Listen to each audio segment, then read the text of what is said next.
It's our biggest struggle. That's how a C-level suite chief-level executive in one of my recent communication training sessions described the constant juggling of information they face every day from multiple channels. That challenge is even harder because different generations in the workplace prefer communicating via different channels. What about you? Which is your following go-to communication channel at work?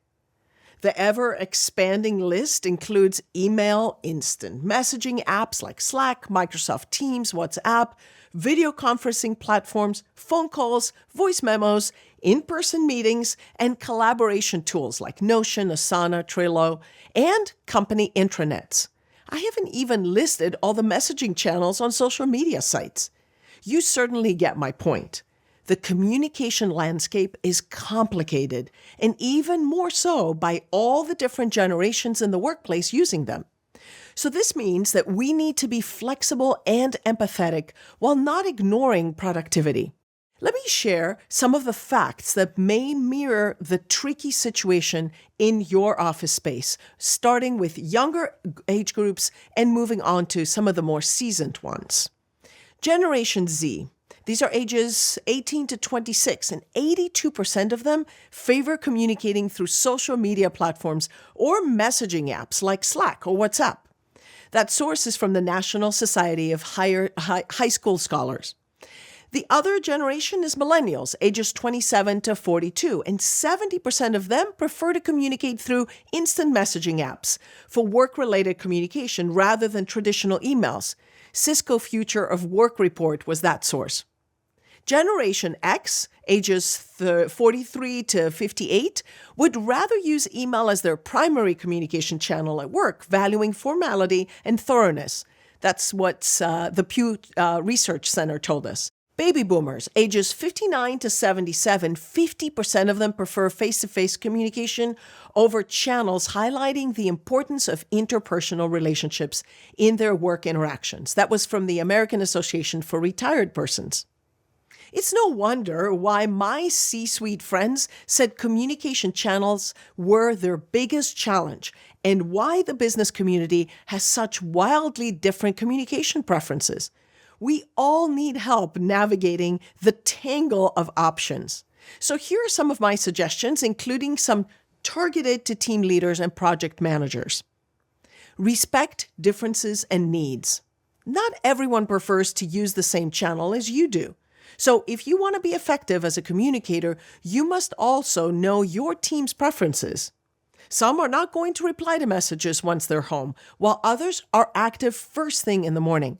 To catch the attention of some, you may need to rely on an old-fashioned Post-it note on their desks.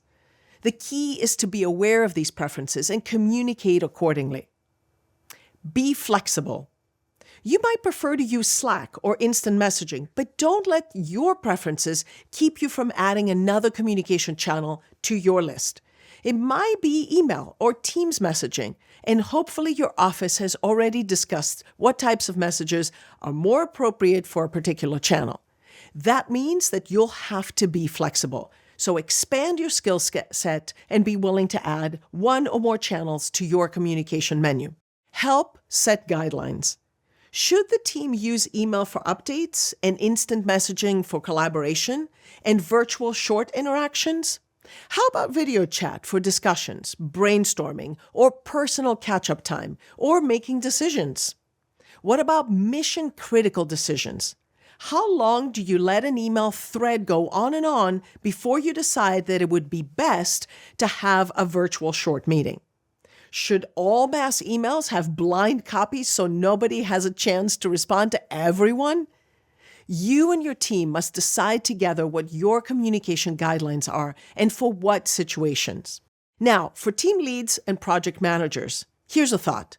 Foster an inclusive environment. Whatever the channel, encourage open communication and ensure that everyone feels like they can be heard.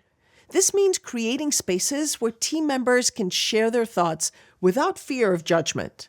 An open chat during a meeting may not be private enough.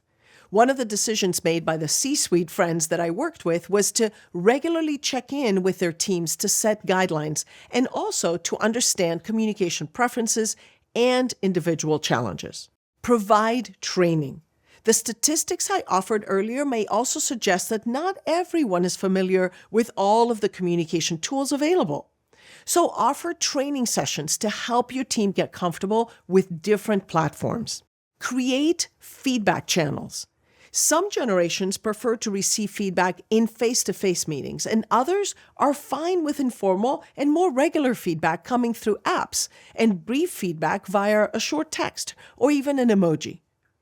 Beyond the channels for feedback, if you're leading a team, be sure to survey team members to share what's working and what is not. Such feedback is crucial for adapting and defining your approach to meet the diverse needs of your team. Lead by example.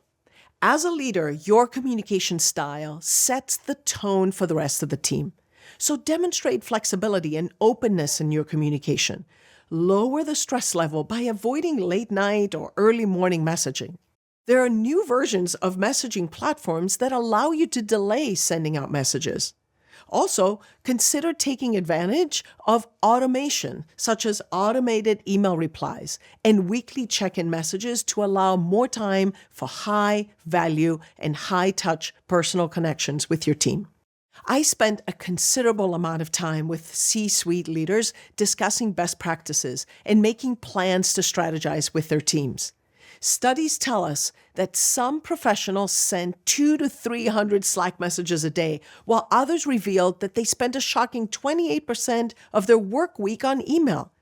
Whichever might be your organization's preferred communication channel, you owe it to everyone involved to discuss how you can all manage it in the most effective and efficient way, recognizing all generations. Follow me on LinkedIn and be sure to send this Stronger newsletter video to a friend who you think might benefit. Thanks for watching.